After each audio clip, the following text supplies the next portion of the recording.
Sore guys, ketemu lagi di podcast hari esok. Semoga hari esok lebih baik dari hari ini.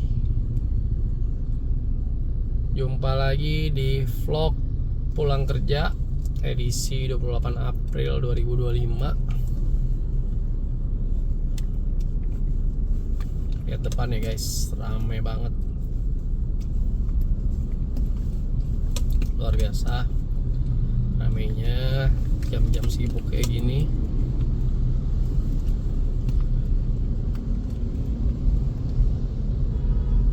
Tetap safety, tetap hati-hati.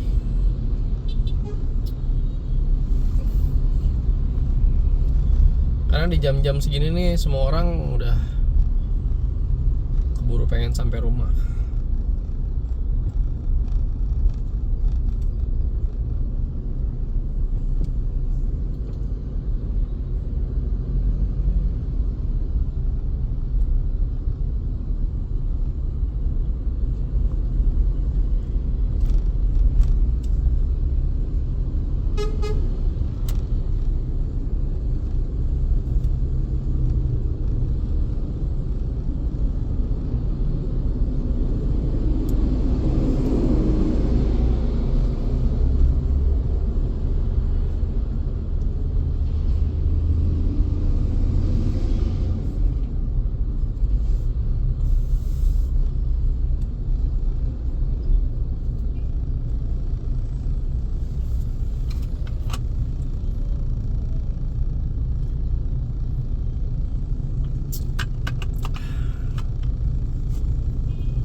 Dinikmati aja guys.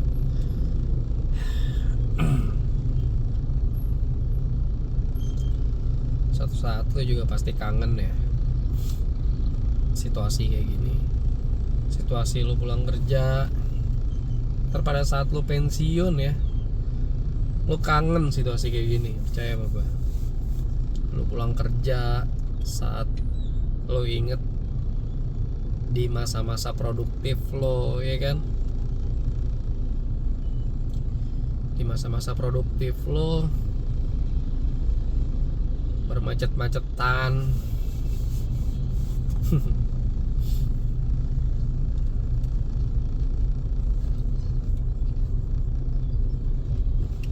Menembus kemacetan ibu kota, ketemu keluarga, ya kan?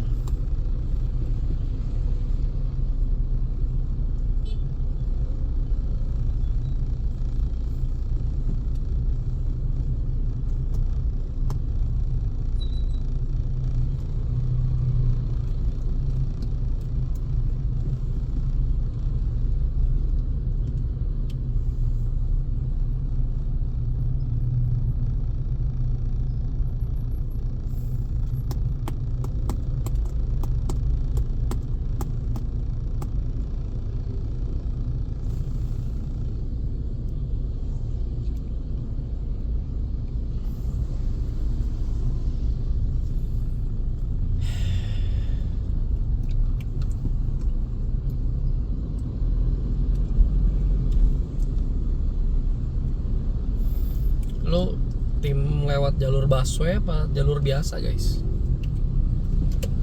Kalau gue tim jalur biasa. Jadi kadang-kadang apa ya, kadang-kadang kan sekali dua kali pernah tuh polisi atau siapa lah ya, polisi lah, kadang-kadang nyuruh kita tuh ngelewat jalur busway gitu biar kemacetannya terurai. Tapi gue meskipun disuruh kayak gitu, gue kadang-kadang nggak ini sih, nggak apa namanya, memilih untuk jalur biasa gue daripada masuk jalur busway. Kenapa? Karena di jalur busway itu ruang geraknya terbatas. Dan gue kurang suka nyetir di ruang geraknya terbatas. Karena ketika di depan itu numpuk gitu ya kita nggak bisa kemana-mana juga gitu. Lebih leluasa kalau kita masuk di jalur biasa gitu. Terus apa namanya, orang-orang kan kadang ini ya, lewat jalur busway itu pengen cepetnya gitu, motor lewat jalur busway pengen cepet gitu ya. Terus apa namanya, mobil pejabat masuk jalur busway pengen cepat gitu ya. Ya tetap aja melanggar gitu. Pada titik tertentu orang yang nggak seharusnya berada di jalur busway itu akan menghambat si busway. Itu yang bikin transportasi busway itu jadi nggak efektif gitu. Nggak usah diperdebatkan lagi. Itu memang bukan jalur untuk umum gitu. Itu untuk orang-orang yang menggunakan jalur busway gitu.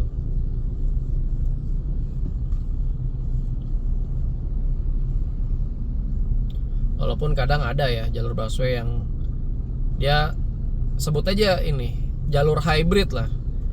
Jalur hybrid itu saat kadang dia dipakai buat busway tapi bisa juga dipakai buat buat mobil umum gitu.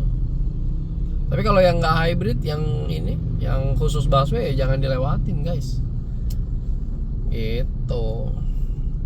Lagian juga udah sering gitu ya, apa namanya, ya gue jujur kesel lah, kayak udah sering ditilangin gitu ya. Di jalur busway itu banyak polisi ditilangin gitu, tetap aja masih banyak gitu yang masuk jalur busway.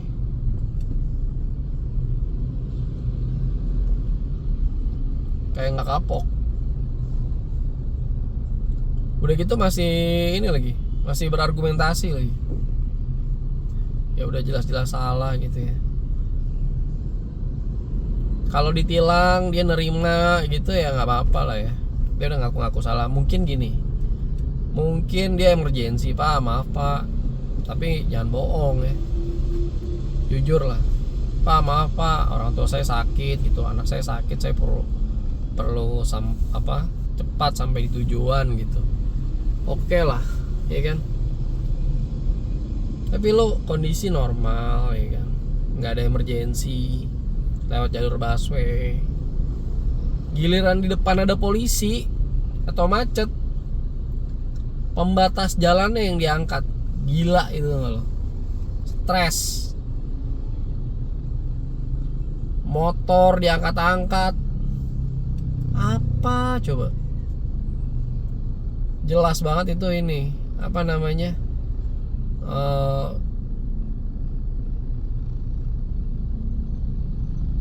mentalnya apa ya,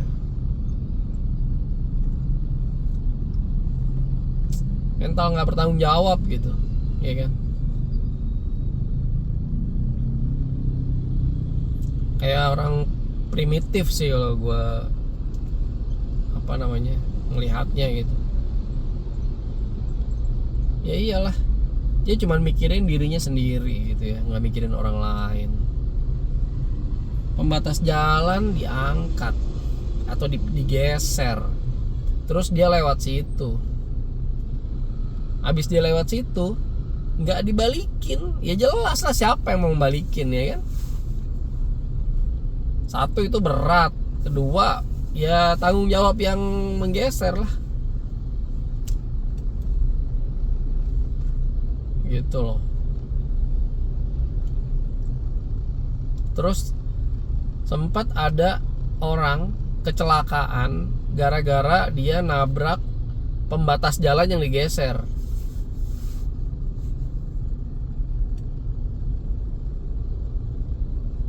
Parah.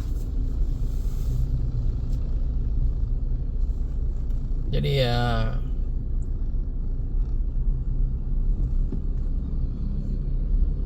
coba kita memperbaiki gitu budaya-budaya kayak gitu ya.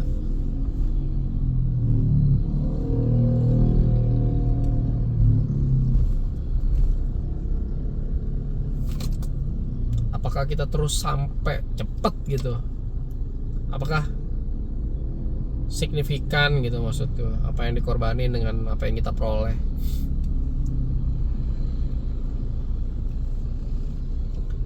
apakah terus selisihnya tuh 2 jam, 1 jam gitu kan? Enggak juga gitu ya. Itu kan sama juga lu cuma mau ngerokok gitu ya, atau lu cuma mau beli kerupuk, bukan cuma makan doang, nggak cuma makan gitu, tapi lu cuma mau makan gorengan, atau lu cuma mau ngerokok tapi lu melakukannya dengan nggak halal gitu. Aduh. Wih, lihat nggak guys, ada Vespa PX nih, gua kasih lihat sebelah kanan. Nah, Vespa PX warna putih. Kalian tahu guys, Vespa itu sekarang harganya udah edan.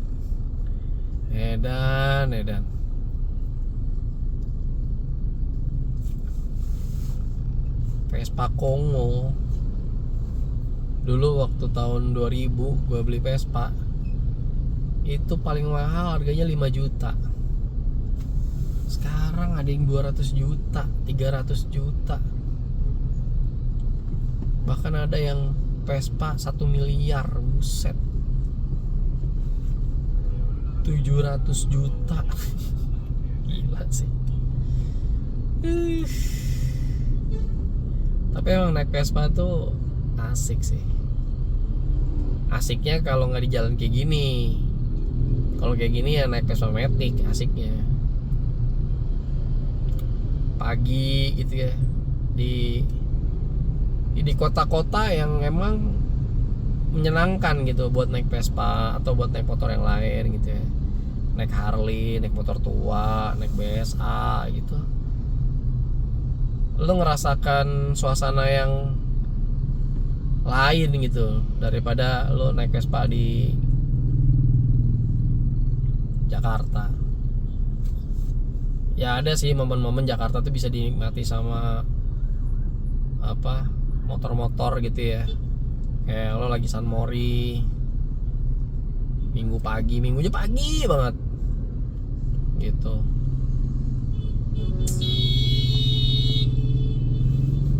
Minggunya pagi banget gitu ya. Nah itu bisa.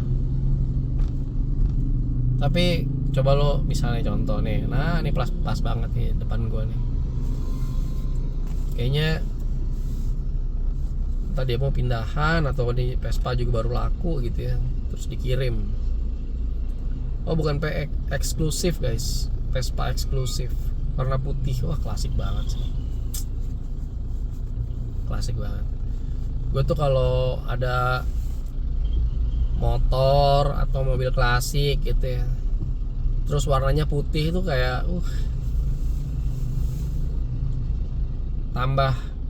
kelihatan tambah klasik lagi gitu. Mantep.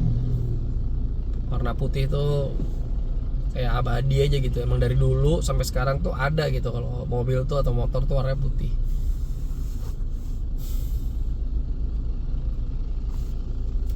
Oh iya, soal naik motor di kota gitu ya, menurut gue tuh kota-kota yang masih enak gitu ya buat naik motor tuh, contoh Bandung ya. Bandung itu ya kayak sore gitu ya, jam 5 itu suhunya udah turun ya, udah 28 derajat, atau bisa lebih dingin lagi, bisa mungkin di musim-musim tertentu bisa 26 atau 27 gitu ya. Jadi lu motoran tuh nggak usah pakai jaket, pakai kaos oblong, jeans, sepatu, udah gitu masih relatif aman gitu kalau di dalam kota ya.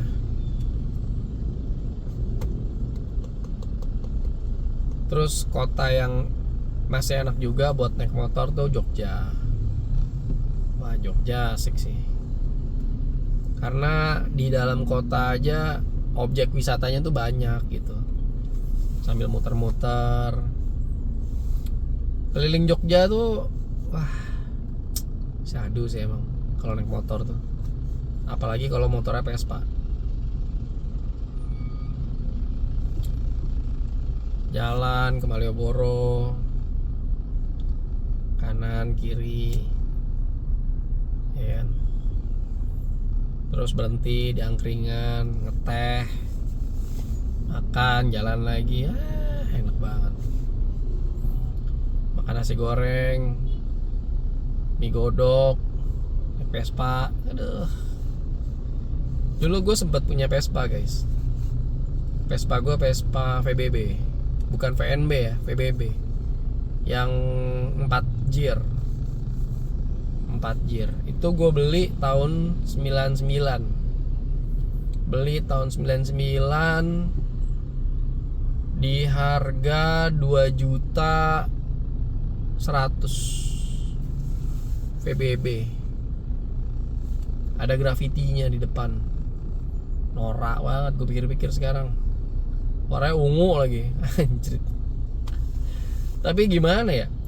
Itu VBB paling terjangkau dengan budget gue saat itu gitu. Dulu mama ini nyokap gue tuh beliin gue motor lah gitu, ada budgetnya segitu ya kan. Ya udah mas, ini mah beli Vespa aja, gue bilang gitu.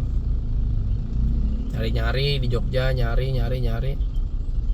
Kalau dulu kondisinya rapi banget gitu ya, catnya ori, abu-abu tua atau abu-abu muda gitu ya. Gue pernah tuh sekali ditunjukin sama orang, katanya mas nyari Vespa mas. Iya pak, saya nyari Vespa. Apa namanya, ayo mas ikutin saya gitu ke Jalan Godean, ke rumah orang gitu, orang tua. Gue lupa, kalau nggak salah waktu itu dia tuh mantri apa gitu ya di ini, di apa namanya, di puskesmas gitu. Terus ditunjukin sama dia, beh itu Vespa mulus banget sih, dan catnya masih ori. Dijual harganya 3,5 juta aja saat itu guys. Gue 3,5 juta aja saat itu nggak mampu. Ya karena nyokap cuma ngasih gue duit cuma 2 juta gitu. Bahkan nambah 100.000 lagi tuh gue nggak bisa. Yang ada duit dari mana? Sedangkan gue udah butuh banget. Gitu. Akhirnya gue dapet Vespa tuh di bengkelnya tuh yang ini guys, bengkel tambal ban di pojokan sekolah De Brito, di dekat batas kota. Jadi kalau ke Jalan Solo dari De Brito tuh kan ada yang dari Demangan tuh. Nah di paling ujung tuh ya, yang ada orang apa jualan bikin kunci gitu, itu paling ujungnya ada bengkel ini, bengkel motor tambal ban doang dia, tambal ban doang. Nah tambal ban doang, gue lihat waktu itu ada Vespa VBB, Vespa Andok dikalungin tulisan dijual. Ya udah gue tawar ya kan. Ya gue nyari udah nggak ada lagi. Ya biasa lah, waktu itu kan ini apa namanya, nggak tahu ya, waktu itu tuh anak muda tuh ini apa, kalau udah kepengen sesuatu tuh udah kayak nggak ini, udah nggak bisa nunggu gitu, nggak bisa nunggu, pengennya ya udah yang itu aja gitu, pengen buru-buru seneng. Padahal kita nggak tahu motornya sehat apa enggak ya kan, businya sering banjir apa enggak. Dan ternyata bener, pas gue bayarin businya sering banjir. Aduh, mogok mulu.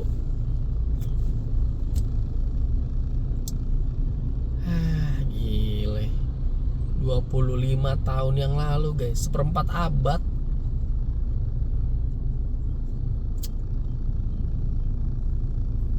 Punya Vespa. Sekarang VBB itu Vespa Endok kasta paling murah, karena VNB lebih di atasnya lagi, lebih langka lagi. Nggak rare sih, nggak rare.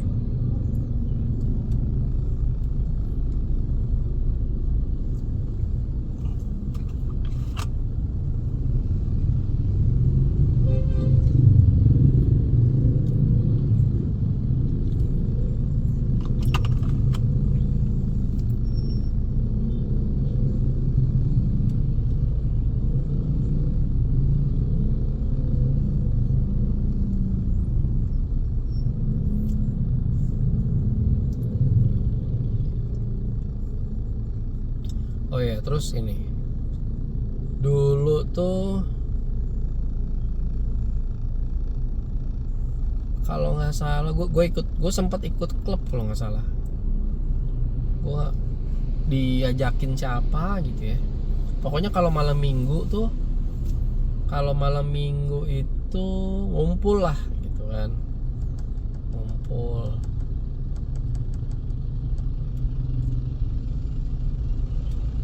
Sama anak Vespa se-Jogja. Dulu namanya apa ya? Mataram Vespa Club apa ya kalau nggak salah ya. Mataram Vespa Club. Itu di pojokan Benteng Vredeburg itu. Di Jalan Malioboro yang paling ujung. Nah, di situ tuh. Di situ pos kumpulnya tuh. Ya saya Sabtu malam ya kan. Udah tuh nongkrong ya dari sore lah. Dari jam 10. Terus nanti baru rolling tuh istilahnya jalan konvoy gitu ya. Itu jam 12:30. Buset deh, gue bilang. Gue kan ini ya, apa namanya, males gitu begadang sampai pagi nggak jelas gitu. Nggak tahu ya, kurang aja buat gue. Karena nggak nemuin tongkrongan yang asik kali ya. Ngantuk gue ya kan. Udah gue ikut sekali doang, habis itu udah nggak pernah ikut lagi gue. Seru sih, rolling gitu kan, jalan sama Vespa bareng-bareng. Ya seru lah. Tapi ya nggak tahu ya, cukup sekali loh buat gue.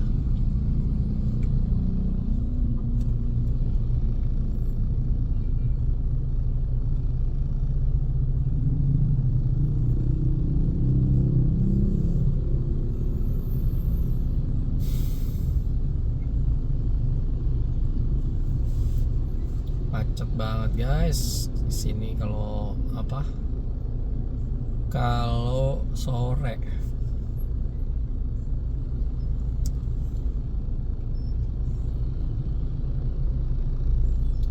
Habis itu ini Vespa gue jual sama teman gue sendiri ya kan.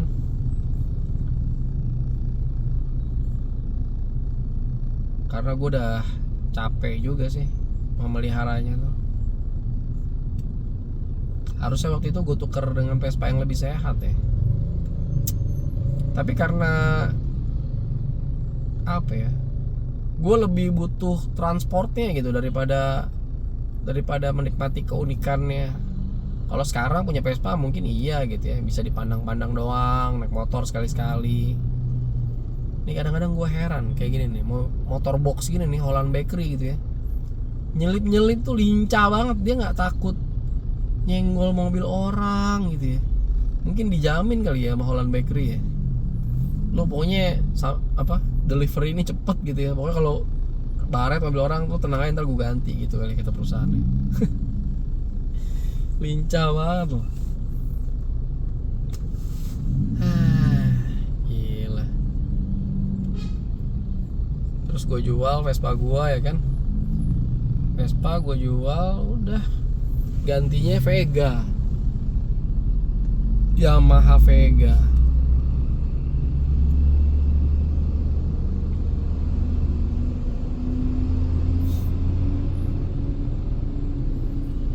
Aduh, ini mau ada truk. Angkut apa sih ini guys? Angkut puing kayaknya.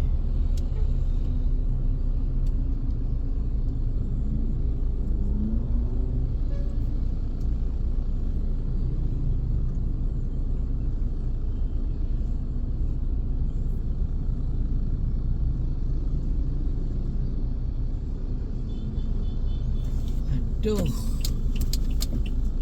dia berhenti, gue nggak tahu nih berhentinya kenapa ya kan.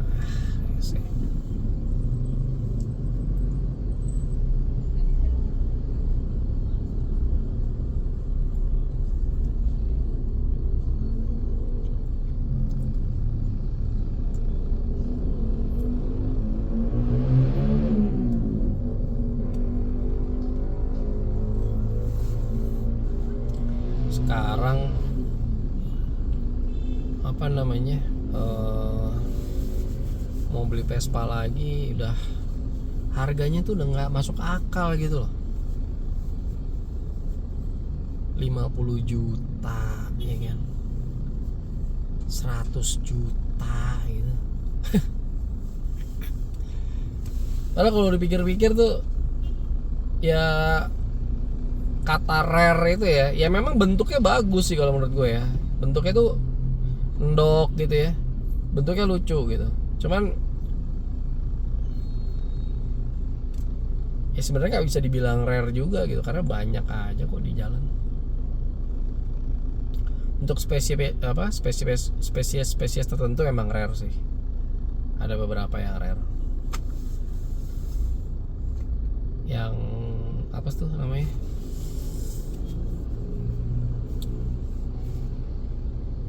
Yang stangnya tuh banyak besinya terus lengkung-lengkung tuh, gila sih itu.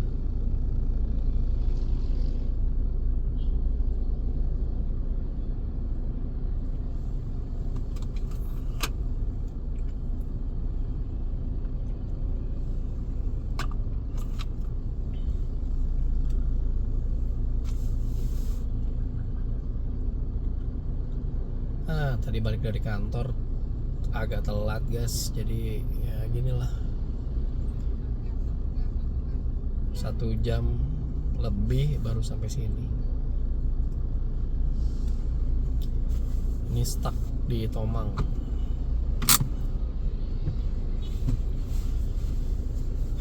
Gue jadi ingat traffic waktu bulan puasa.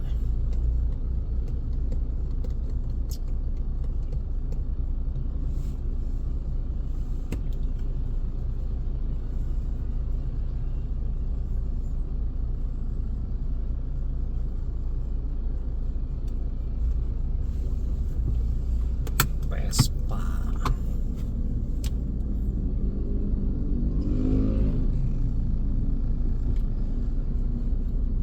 Ada temen gue yang waktu gue kuliah naik Vespa, sampai sekarang Vespanya nggak dijual.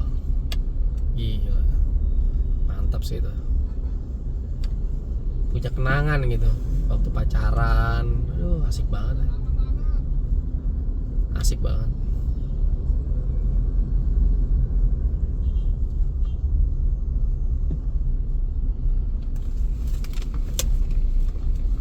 Gue juga seandainya nggak kalah sama kebutuhan mah nggak gue jual guys.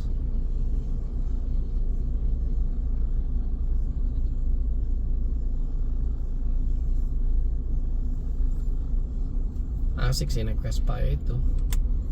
Tapi kalau di sini naik Vespa macet-macetan gini mah ya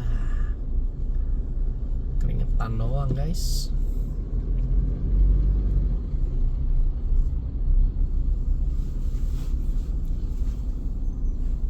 Sekarang harga Vespa udah menggila, sangat-sangat menggila.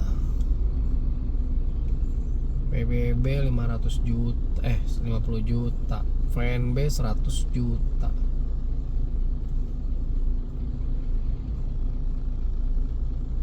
Makin hurufnya aneh-aneh gitu ya, GS apalah, itu makin mahal lagi.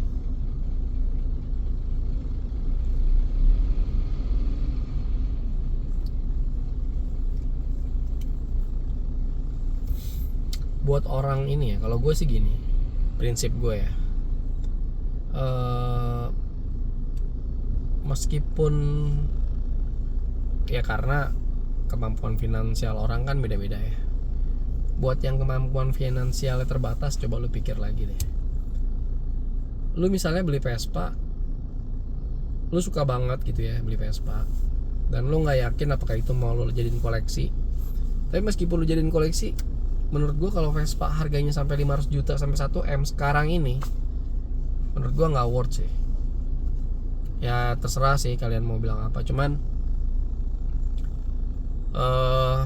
ya gue masih mempertanyakan value-nya gitu. Karena menurut gue apa ya, eh, kalau dibilang rare ya kita nggak tahu serare apa, nggak ada datanya, iya kan? Misalnya nih, lo contoh, lo beli Darling lah, SS 90, iya kan? Paper, suratnya lengkap, iya kan? Ya memang sih di sosmed, di YouTube, di manapun gitu ya, itu mungkin jarang terlihat gitu, jarang gitu ya. Terus ada yang nawarin lo, harganya berapa? Harganya 700 juta misalnya. Sekarang tuh Darling harganya segitu guys, 600, 500, 600, 700 juta harganya. Bahkan mungkin ada yang 1M juga. Nah terus lu bayarin tuh 700 juta, ya kan? Dengan apa, embel-embel atau dengan info ya ini Vespa rare gitu, ya kan? Dan menurut lu ya kalau lu punya duit 100 miliar gitu ya, 50 miliar mungkin lu ngeluarin 700 juta nggak masalah, ya kan? Tapi kalau lu cuma punya duitnya juga biasa-biasa aja gitu ya, nggak terlalu banyak,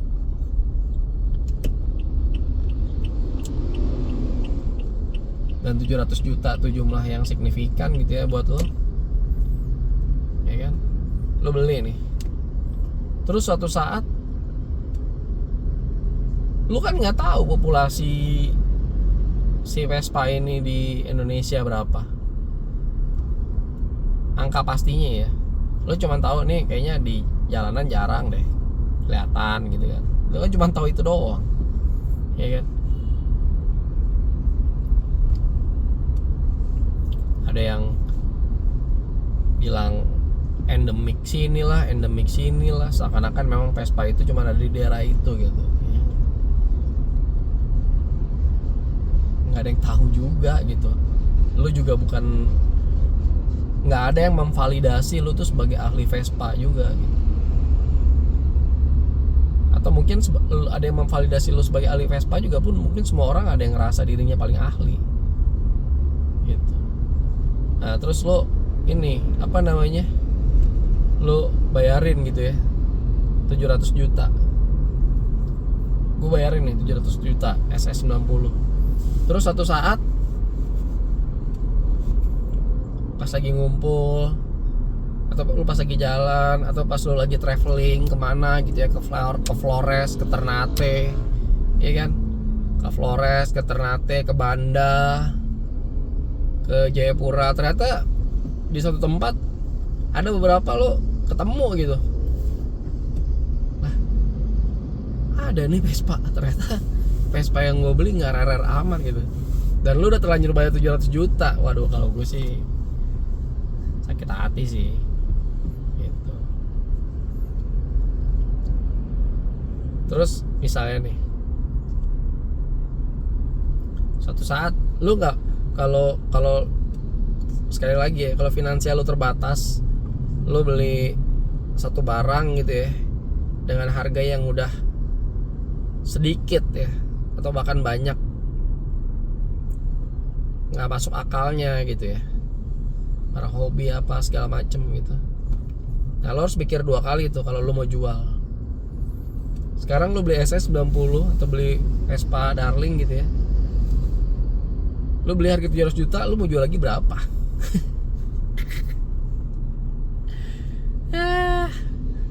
1,5 M.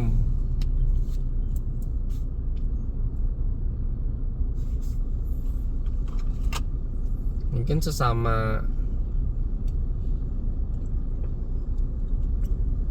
pecinta Vespa juga cuma mengagumi harganya aja. Kalau Vespanya sendiri ya belum tentu gitu. Oh ya, ya gitu aja.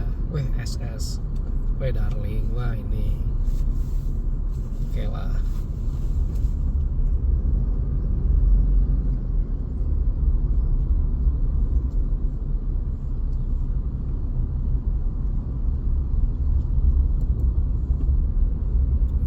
Kadang apa ya, misalnya nih lo beli Vespa harga 700 juta dari orang.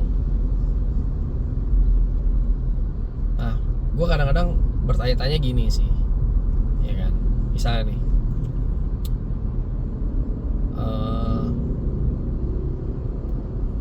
misalnya lo beli Vespa 700 juta dari orang. Nah, dari pemilik sebelumnya tuh si penjual itu tuh belinya berapa gitu? Ya nggak sih? Kalau misalnya dia belinya cuma 30 juta atau 50 juta gitu,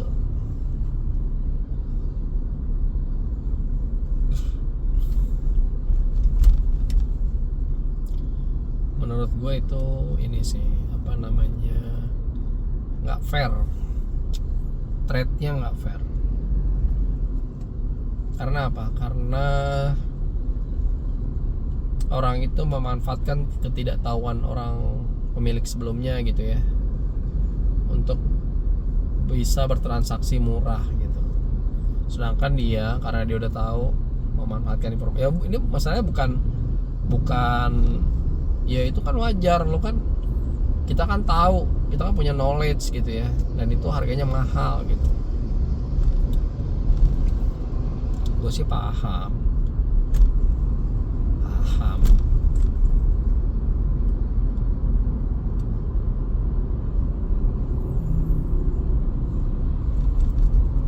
Cuma ya kita tetap harus fair juga lah.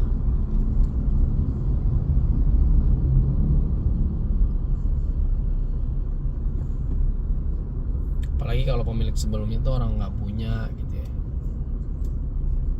dia pasti kecewa. Karena gini, mas, apalagi dia bilang gini, apalagi kita bilangnya gini ya, mas, ini saya simpan buat koleksi gitu ya, saya simpan buat koleksi, tapi ujung-ujungnya dijual juga. Wah, itu kacau sih. Terus misalnya gini, apa namanya, dia nggak tahu gitu kan, punyanya dia tuh bisa laku mahal gitu. Karena pas, Pak, bapak tahu nggak, Vespa bapak tuh dulu waktu saya beli dari bapak harganya 50 juta, ya kan? Saya kemarin jual 700 juta.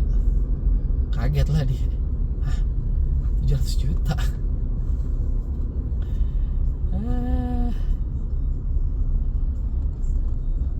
Gitu ya.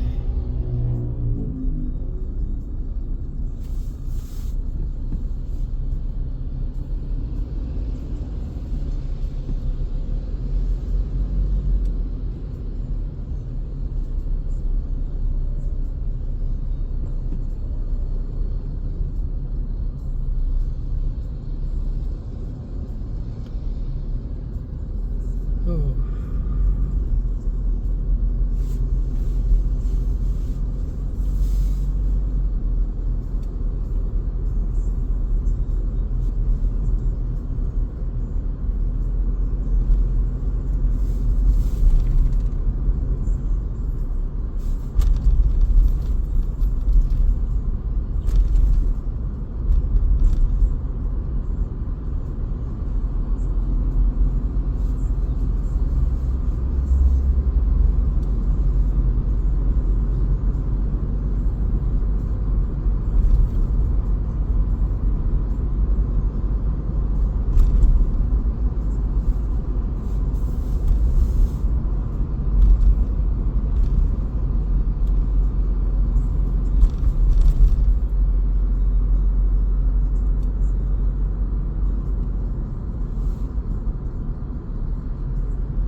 Lihat nih sebelah kiri, kalau macet mah nggak apa-apa ya, lewat bahu jalan. Kanan lega juga, lewatnya bahu jalan.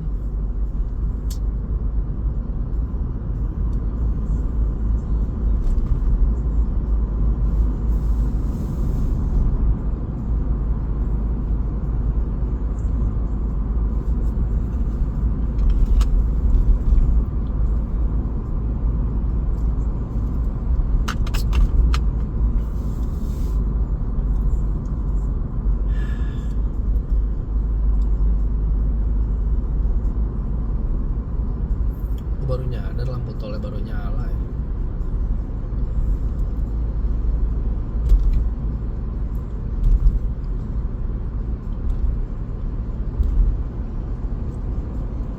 Lo tahu jalan tol ini nggak? Jalan tol Balsam, Balikpapan, Samarinda. Itu sebagian besar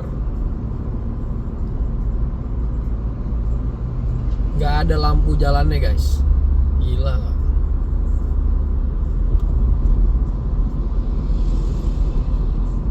Berbahaya banget gitu, karena gelap banget. Ini kan banyak ya di sini lampu jalannya nih. Di tengah ada 2, di pinggir ada 1. Terang banget gitu. Kalau di jalan tol Balikpapan Samarinda, aduh gelap. Cuman paling berapa kilometer pertama, habis itu udah nggak ada lagi. Kacau sih.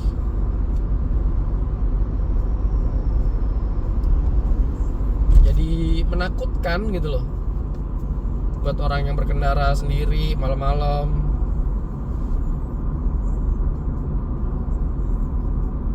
Bukan cuma menakutkan dari segi hal-hal yang nggak kelihatan, dari yang kelihatan juga rawan begal lah, iya kan? Ya kan kalau misalnya lo naik mobil sendiri di tengah malam gitu kan, orang gampang gitu ya. Wah ini sendiri nih di depan ya kan, nggak ada yang nolongin. Dia deketin, entah ditabrak lah, diapain lah, ya ambil barang-barangnya, tinggalin di jalan kan bisa aja. Tapi ya gitu faktanya emang. Jalan tol di Balikpapan Samarinda tuh nggak berlampu, nggak semuanya ya, nggak seluruhnya itu diterangi, nggak seluruh sepanjang jalan tol itu. Ada sebagian yang nggak ada lampunya.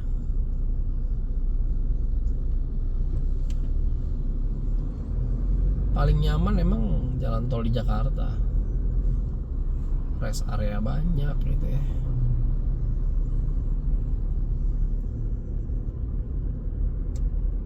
Gue belum pernah sih lintas Sumatera, coba nanti kapan-kapan kita vlog di ini ya, jalan tol lintas Sumatera, di vlog hore-hore.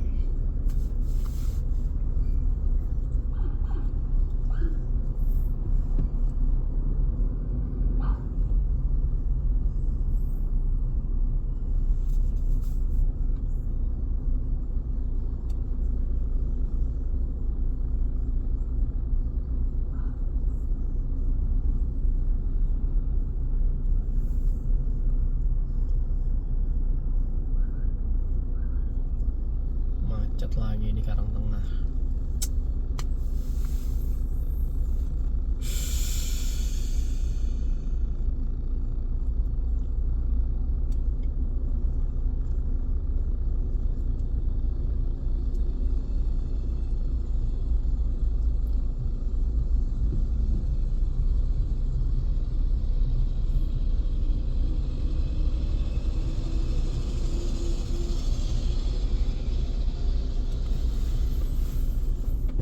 Gila emang supir truk ini ya, daya tahan udah nggak masuk akal sih. Daya tahan tubuhnya dan mentalnya menghadapi kemacetan Jakarta gitu ya, luar biasa.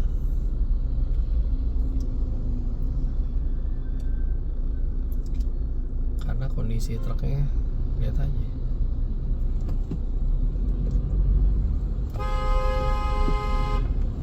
Ih, nggak bisa ngantri apa ya?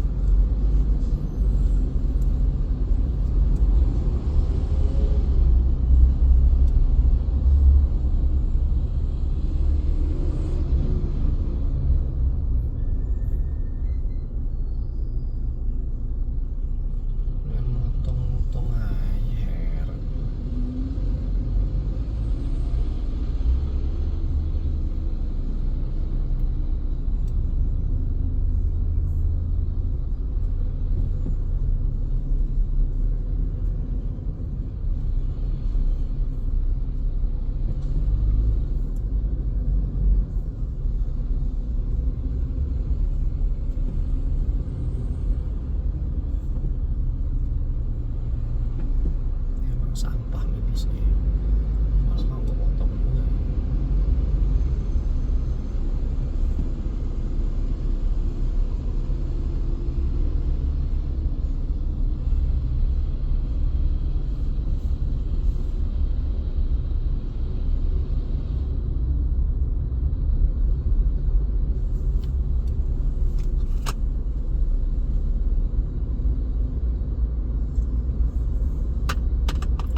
kondisi truknya begitu ya kan, kita aja yang naik mobil AC nyaman gitu ya sering ngeluh ya, mobilnya dia tuh gila sih.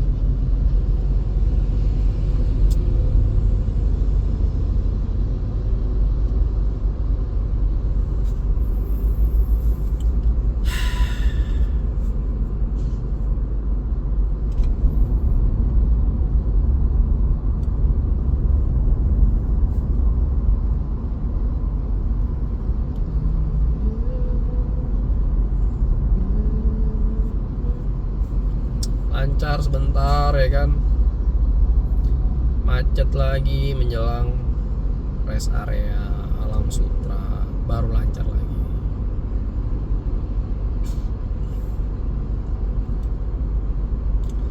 J6 sama si RV gedean J6 ya, gila ya. Boxy-boxynya keren sih emang J6 ini. EV guys, aduh keren sih ya. Cuman belum kelihatan yang warna kuning. Katanya ada yang mau limited edition guys, warna kuning.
Sampai rumah main basket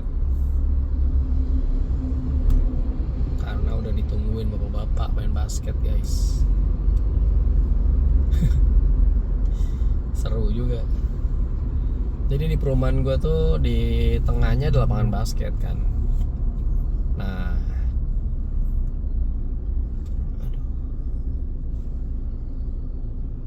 jadi seru banget gitu. Anak mudanya jadi pada ngumpul main basket. Basket ini kan ini ya guys ya, apa namanya, olahraga segala umur lah.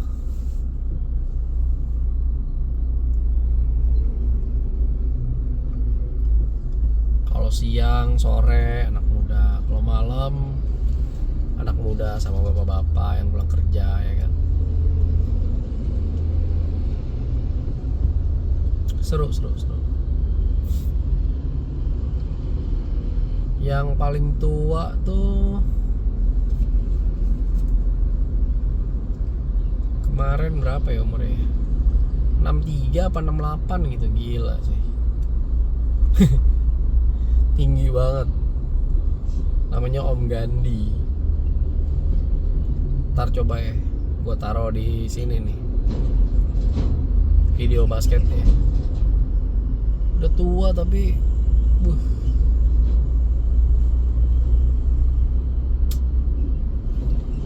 tenaganya masih luar biasa.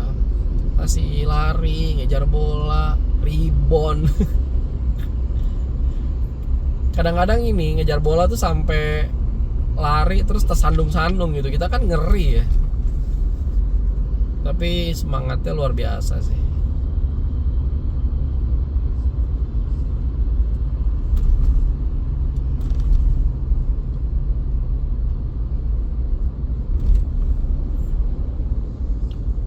Dan jago-jago gitu ya.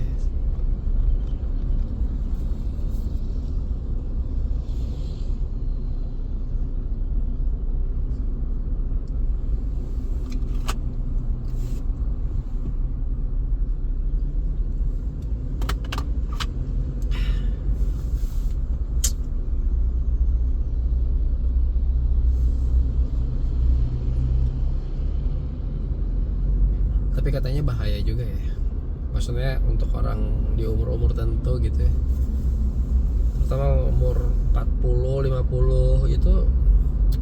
Sebenarnya basket itu olahraga yang termasuk berat gitu, karena kan apa ya, berbahaya lah buat jantung. Basket, badminton gitu ya, lari sprint gitu berbahaya, jadi nggak dianjurkan. Makanya gue juga kalau main basket tuh ya yang ini aja, yang penting keringetan. Nah, lari juga sekenanya, rebound juga sekenanya, shooting udah buat fun aja ya kan, nggak udah nggak nyari skor lagi. Yang penting ada teman,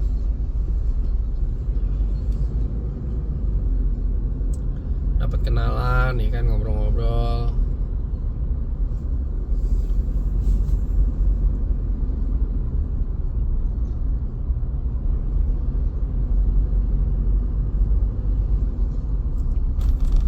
Tadi gue mulai ngevlog itu di Pejompongan.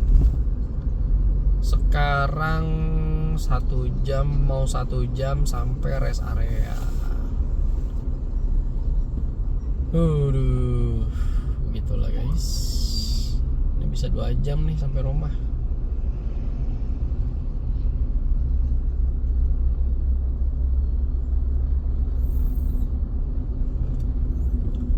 Sebelah kanan ini ada kafe, tapi sepi, nggak ada ini, nggak ada yang datang. View-nya jalan tol.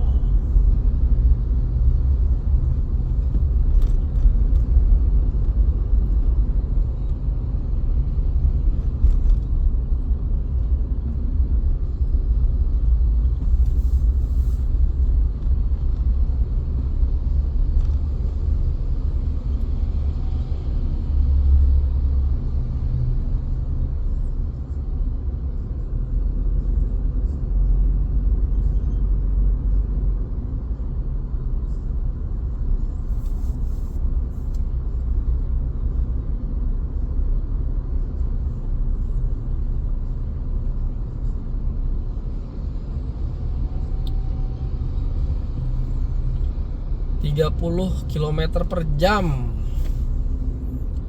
Set deh. Lambat banget ya guys.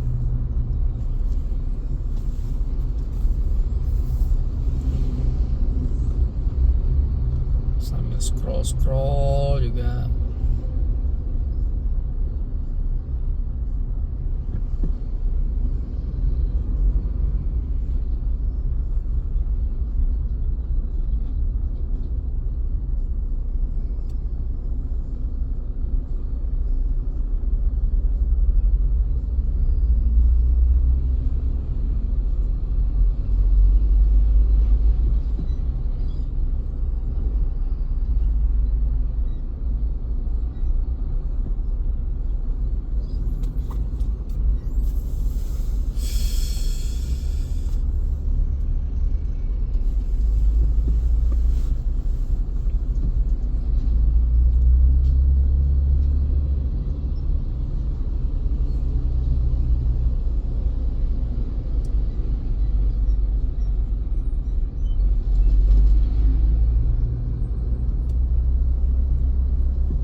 Hari ini emang lebih padat sih dari biasanya nih.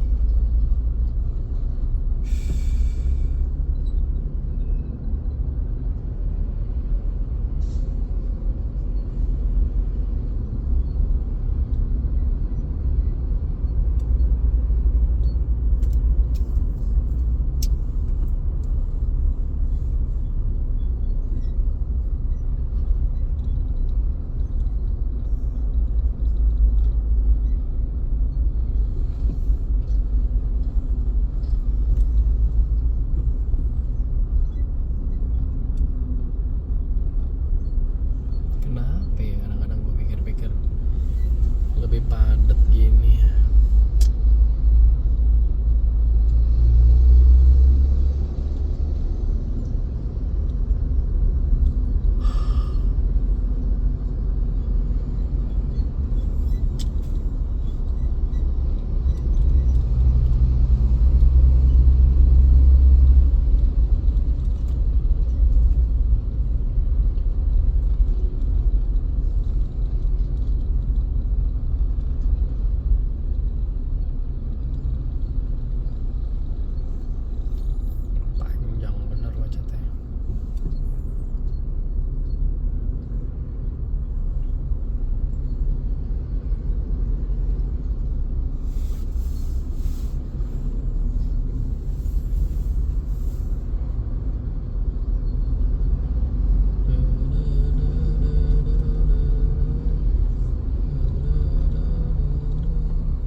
Masih panjang juga nih macetnya, astaga.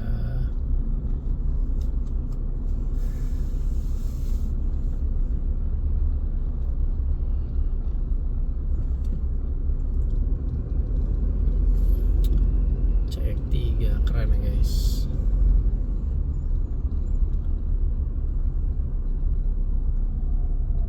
CX-3 ini ada yang kalau nggak salah ada yang 1.500, ada yang 2.000 ya gitu ya.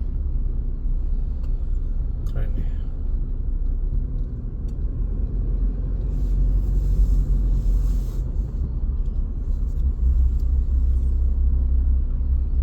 Nah ini depannya CX-3 juga nih.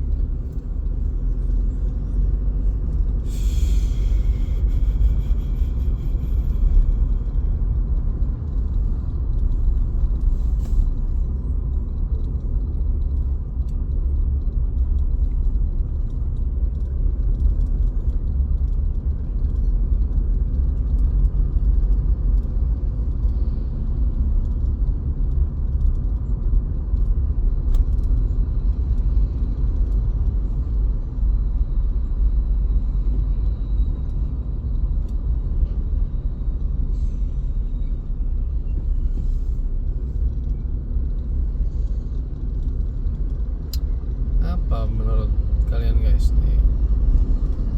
Udah gini doang gitu.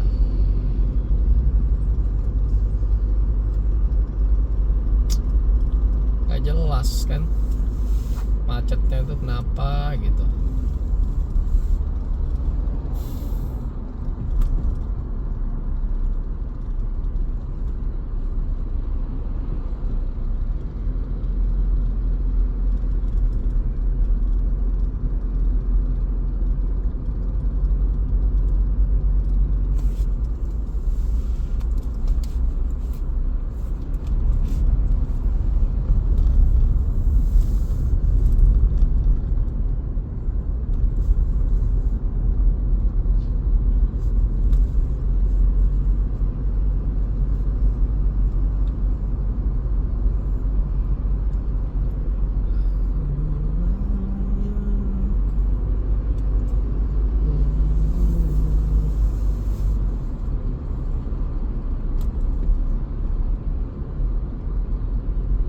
Oke guys, cukup dulu vlog pulang kerja kita ya kan. Sampai ketemu lagi di podcast hari esok.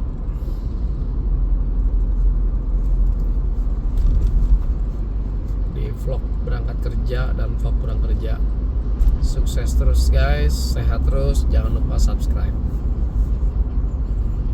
See you.